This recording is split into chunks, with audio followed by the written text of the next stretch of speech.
Bem-vindo ao canal do Técnico Brasil e o assunto desse vídeo são os softwares que eu uso para fazer vídeos e para fazer minhas lives no YouTube. Esse vídeo também nasce dos comentários dos vídeos anteriores e eu queria agradecer as pessoas que estão deixando aí excelentes dicas para os próximos vídeos.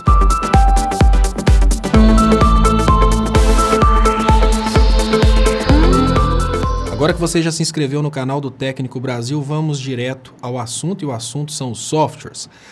Para falar em softwares, a gente precisa começar falando sobre softwares pagos e softwares livres. Isso porque existem programas que você pode baixar gratuitamente na internet e instalar no seu computador, o que significa que você pode fazer vídeos e pode fazer lives sem gastar nenhum centavo com os programas. E existem também os programas comerciais, que são aqueles programas que você compra e utiliza no seu computador.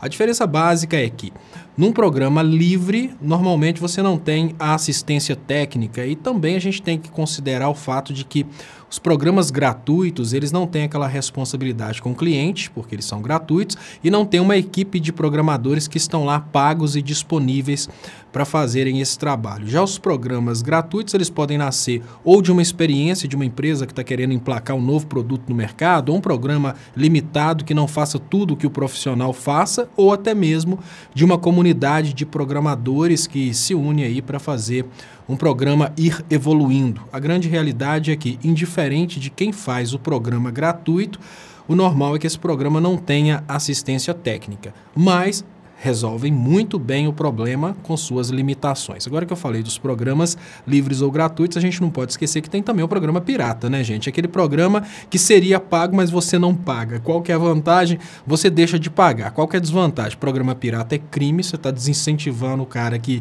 paga empregados para desenvolverem os programas e também, lógico, que você não vai conseguir assistência técnica de um programa pirata. Outro ponto.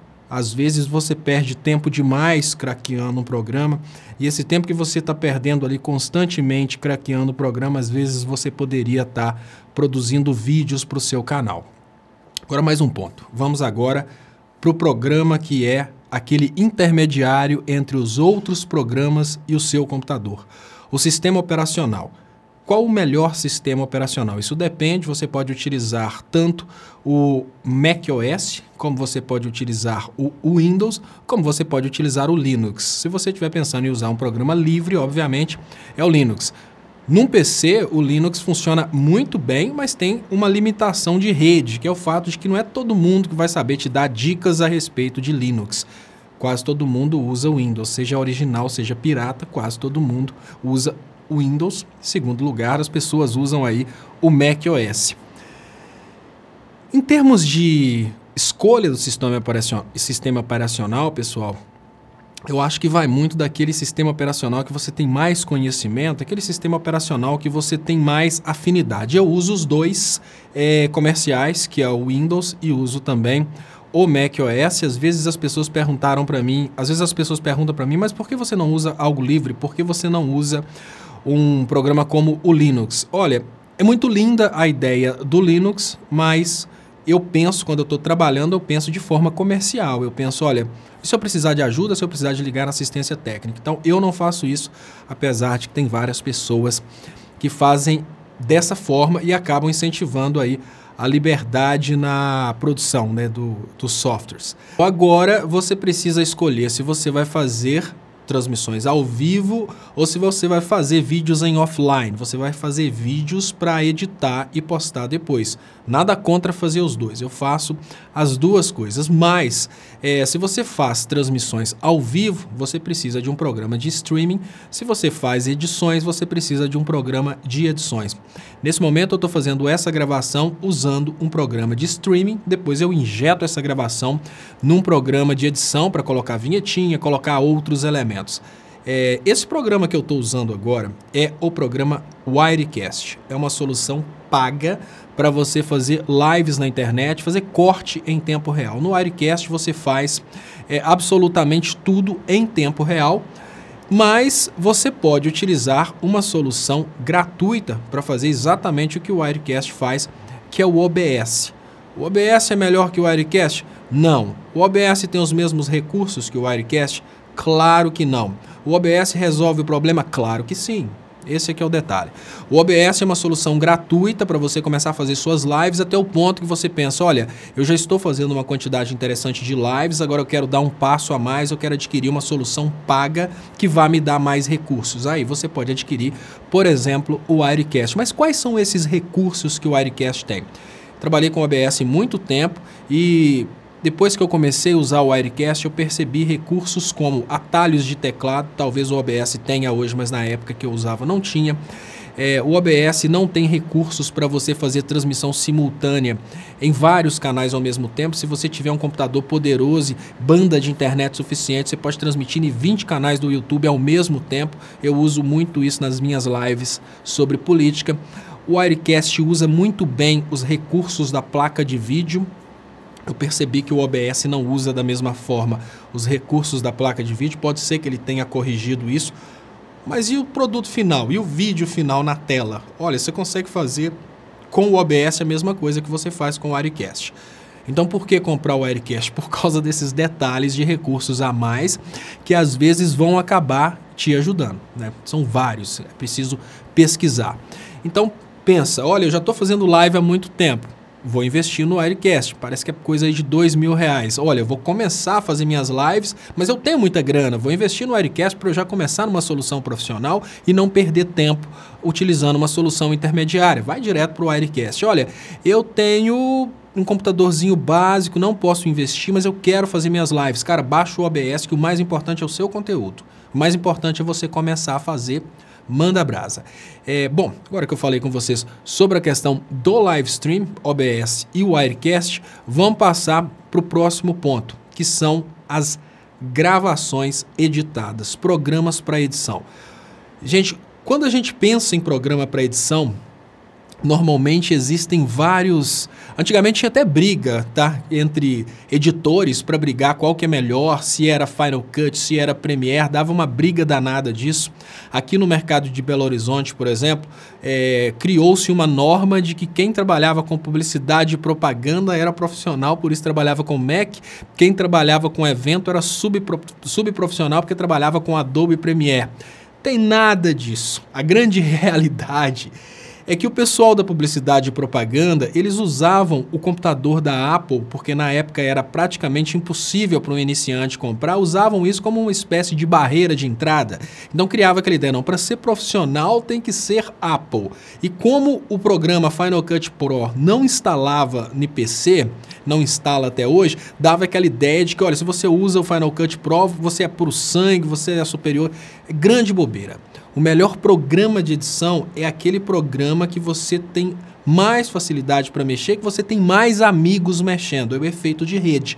Quando você tem muitos amigos mexendo com o mesmo programa, você pode pedir socorro sempre que você tiver uma dificuldade. Então, quais são as opções que você tem hoje? Opções comerciais, puramente comerciais. Adobe Premiere, Final Cut Pro são os mais populares no mercado, mas a gente tem também um programa muito conhecido que é o Avid, que a galera usa na televisão fora do Brasil. A gente também tem um programa, o Sony Vegas também, que é um programa bem conhecido, mas a grande realidade é que a maioria das pessoas que trabalham no mercado, como elas usam há muito tempo ou Final Cut ou Premiere, eles continuam usando esses programas porque tem esse efeito de que você já aprendeu, você não quer começar do zero de novo. Qual que eu utilizo? Eu trabalhei com Final Cut durante muito tempo. Na hora que o Final Cut mudou de Final Cut 7 para o Final Cut X, eu tive aquela preguiça de aprender um novo programa, fiquei resistindo, mexendo com o antigo, até que eu descobri um programa que chama DaVinci Resolve. Ou seja, eu fiz toda uma propaganda do Premiere, do Final Cut, mas agora eu estou trazendo para vocês uma terceira opção que eu considero a mais interessante para quem vai começar. Se você já tem experiência, use aquilo que você tem experiência. Mas o DaVinci Resolve é fantástico porque ele tem versão para Mac, Windows e Linux, e ele tem versão paga e versão gratuita. Então você pode, vamos imaginar uma realidade em que você está começando o seu canal. Você ainda não tem inscritos, nem dinheiro, nem poder, nem fama, nem nada. Você está começando. Aí você fala, olha, eu quero começar com o meu orçamento, aí eu tenho R$1.000. Você vai lá, monta um computador bem simplesinho com R$1.000, utiliza o Linux para não ter que comprar a licença do Windows e ainda baixa esse DaVinci Resolve, que é gratuita, tem uma versão gratuita. Entrou um pouquinho de dinheiro, você já pula para um computador melhor, instala ali, por exemplo, o Windows e você continua usando o DaVinci Resolve, porque ele é o mesmo do Linux, funciona no Windows. Aí você pensa, ah não, eu quero comprar um computador com Mac porque o Mac é chique. Passa para o Mac e você continua usando o DaVinci Resolve. Olha, agora eu quero um programa de edição 100% profissional. Você continua usando o DaVinci Resolve, que ele tem a versão dele paga, que tem muito mais recursos. Mas olha, a versão gratuita faz absolutamente tudo que a gente precisa. Então, qual que é a opinião que eu tenho para programa de edição? Está começando agora? Pula para o DaVinci Resolve, que você vai utilizar uma ferramenta gratuita que funciona em todo tipo de computador. Então, nunca você vai ter que reaprender do zero, porque você sai do DaVinci Resolve para o DaVinci Resolve profissional, você sai do Linux para o Windows, do Windows para o Mac e assim por diante. Isso eu acho muito importante nos dias de hoje, em que o programa de edição é só uma ferramenta e vai acabar tomando seu tempo de falar sobre o seu conteúdo principal. Agora que eu falei do programa de streaming, que é para fazer live, o programa de edição, que é para você gravar e postar depois, eu vou falar sobre programas auxiliares que são bem importantes. É um programa auxiliar que eu acho que todo mundo provavelmente tem ou precisa ter, é um processador de texto. Isso porque falar as coisas erradas não é tão feio quanto escrever errado, gente. Quando a gente está falando, é tempo real, a gente erra mesmo. Agora, um processador de texto, mesmo que seja online, mesmo que você utilize aí essas ferramentas de correção gramatical, correção ortográfica na internet, utilize, porque senão você pode começar a fazer como eu, trocar cedilha por 2 S's e assim por diante. A partir daí, as pessoas começam a fazer chacota nos seus vídeos e fazem mesmo, viu? Assim, você pode ter a profundidade de explicar a física nuclear de uma forma perfeita. Se ali nos textos ali, se ele errou uma palavra da língua portuguesa, infelizmente, aquela pessoa que não consegue ver o seu conteúdo, só procura erros, ela vai achar aquele erro ali de ortografia. Outra coisa, editor de imagens. Se você quiser um editor de imagens profissional, você pode utilizar, por exemplo, o Photoshop. Ali você vai fazer recorte para colocar nos seus vídeos, você vai fazer thumb, vai corrigir cor de fotos, essas coisas. Mas tem também alternativas gratuitas. Você pode procurar na internet alternativa para Photoshop. Assim como tem alternativas para o Microsoft Word, basta escrever alternativa para. E uma coisa que, para quem gosta, é muito importante, é o teleprompter, um programinha que você baixa para usar o seu computador para subir o texto para você ir lendo. Eu gosto de falar em tempo real, mas agora eu estou usando um teleprompter aqui só para tópicos. Eu tenho aqui escrito auxiliares, editor de texto, editor de imagens, teleprompter. Eu só vejo o tópico e falo a respeito. Mas tem gente, por exemplo, jornalistas, eles colocam todo o texto no teleprompter, colocam o teleprompter num aparelho que reflete a imagem de uma tela e essa reflexão fica logo atrás da câmera e eles ficam lendo, parecendo que eles estão falando para a câmera, mas na verdade eles estão lendo. É uma ferramenta muito importante a título de software também. Você pode baixar esse software teleprompter tanto para o seu celular como para o tablet, pode baixar para o PC e usa aí para você conseguir falar textos que de repente seriam difíceis de serem memorizados. Então no próximo vídeo eu vou falar sobre o hardware, a máquina que você vai utilizar para fazer suas transmissões ou suas edições. Então não se esqueça, se inscreva no canal do Técnico Brasil. Muito obrigado e até o próximo.